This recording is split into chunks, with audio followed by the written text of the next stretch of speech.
Well, the Patriots season is over after an historically embarrassing wild card loss to the Bills this past weekend, the final coda of a disastrous tailspin for a team that boasted a 7-game winning streak just over a month ago. And to rub a little salt into the wound, Tom Brady and his Tampa Bay Bucks look like they're in championship form as they head into a matchup against the Rams, hoping to defend their Super Bowl title, while another former New England quarterback, Jimmy Garoppolo, his permanent one-day beard growth in tow, is moving on with the San Francisco 49ers as well, facing off against Green Bay Saturday after beating the Cowboys in a performance that led at least one man to wonder what might have been, tweeting not long after kickoff, Patriots would have had a better season with Garoppolo, though he obviously is much more expensive than current quarterback Jones. Joining me for more on the many roads not taken and whether the Patriots might still be able to build back better is Boston Globe senior NFL reporter Ben Volin. Ben, it's good to see you.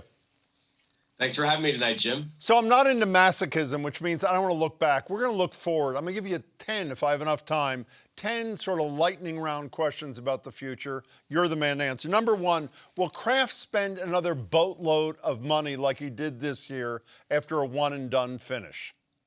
I don't think it's going to be the spending spree of last year. It was a record amount, $175 million fully guaranteed for over 20 players. The full bill, if you tally up the total contracts, over $350 million. Yikes. Some of that is funny money.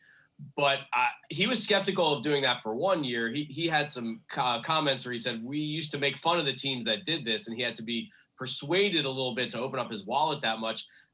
I think it's a tough ask to ask him to do that 2 years in a row. Not to mention the guys they signed last year are all kind of locked in for a second year. So they have some moves to make, but it's not going to be the wild spree of last year. Will Bill Belichick ever win another Super Bowl? I unfortunately am going to say no. It's such a difficult challenge, and he only can control so much. You know, Tom Brady is the quarterback. He's the guy on the field. He has the ball in his hand pretty much every play, so he can affect the game. Bill Belichick is at the mercy of the players he can put on the field, obviously the draft, the salary cap, all that kind of stuff. And I just think they're far away right now. And that playoff blowout loss to the Bills kind of showed just how far away they are from the elite teams right now. And in a bow, this question in a bow to your colleague Dan Shaughnessy and his column the other day, will Belichick fire his two sons? Both of whom, for those who don't know, one is the co-runner, theoretically, of the defense, which was just totally decimated, and the other one does something on defense. Are they gone, or is father going to protect sons? I would be shocked if he fired his sons. I mean, the fact that he gets to work with his sons is one of the big reasons that Belichick has been sticking around. I think Bill, like many football coaches, feels some guilt over not being there enough for his kids early in their lives when they were growing up. And now that they're grown and have families of their own, to be able to work with them every day is, I think, a huge blessing for Belichick. And look, the nepotism thing is definitely a tricky subject. There's not going to be the accountability for Belichick's sons. It's just that's how it is. But at the same time, it may, they did grow up as the sons of Bill Belichick, so they probably do know a thing or two about football. But it's a bad look, or it's a tough look for the Patriots, and they might want to find a way to smooth things over in that front. Okay, and next is, will Bill Belichick ever have another moment like this one? This is shortly after the loss to the Colts. He does a follow-up press conference and says the following. Look, fellas, I apologize if, it seemed like I was a little short with you after the game. Obviously a frustrating game. Down 20-0, didn't do anything well enough. It's not your fault. That was a frustrating game. Was that like a pod person? How surprised? I mean, you cover this team.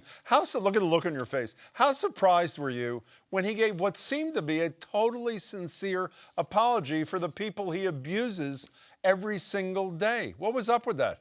It was very sincere. And yeah, what have you done with the real Bill Belichick? I was not expecting an apology. I didn't think it was merited. He was obviously frustrated after the game, but understandably so. They didn't play very well, and I didn't find him to be more short or curt with us than he usually is. But good for him for kind of acknowledging that he didn't present himself the best that night. And I just think he's in his as he's getting older, I do think he's more cognizant of legacy and how he wants to be remembered. And so just being the grumpy, gruff coach all the time, I think he realizes maybe isn't the best for his personal image. Okay, so we heard Ben Volin say that Bill Belichick is unlikely to win another Super Bowl. Is that former quarterback of his, Tom Brady, likely to win another one, including possibly this one? I mean, I should have learned by now to never doubt Tom Brady. They did not look like a Super Bowl team last year, the Tampa Bay Bucks, and all of a sudden, out of nowhere, it all clicked and it all came together, and they went on this incredible run. So right now, no, the Bucks do not look like the favorites in the NFC. I think it's probably the Green Bay Packers. Aaron Rodgers is playing so well, and the Bucks have just been really banged up this year. They're Brady's receivers. He lost his top receiver, Chris Godwin, to an injury. Guys like Gronk. Mike Evans in and out of the lineup. So they're just still figuring things out. They're playing well. I think they're going to win this weekend, and Brady's going to go to the championship game again. I think it's a tall order to ask for a back-to-back Super Bowl. Is that championship game the dream game against Jimmy Garoppolo, or is it Aaron Rodgers 2.0? I really do want to pick the 49ers. I think they're playing very well right now. Two things give me pause. Garoppolo's fourth quarter last week, he really tried to give the game away through a really bad interception. And then, I don't know, I picked in the preseason, I picked Bills-Packers as my Super Bowl pick. The Packers have been the best team all season. I can't turn on them now. They have the bye, the home field advantage, Aaron Rodgers. It's hard to go against the Packers right now. Okay, and final question. You spend a small portion of your life on WEI, one of the sports radio shows in town. So this is the $64 million question. Every time you turn on sports radio, it doesn't matter what time it is, they're talking about Tom Brady. Here's the question. 10 years after Tom Brady is retired and selling a fashion line in TB12, will sports radio in Boston still be talking about Tom Brady from 6 a.m. till midnight? Pretty close. I do think so.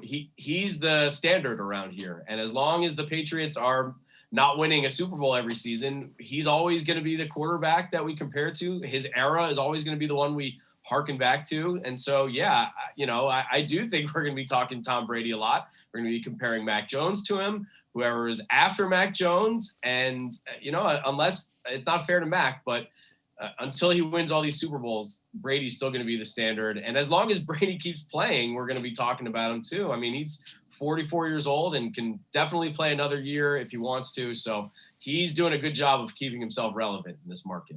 I'm glad you told the truth there. Ben Volin, it's great to see you. Love reading your stuff. Thanks so much for your time. All right. Thank you, Jim.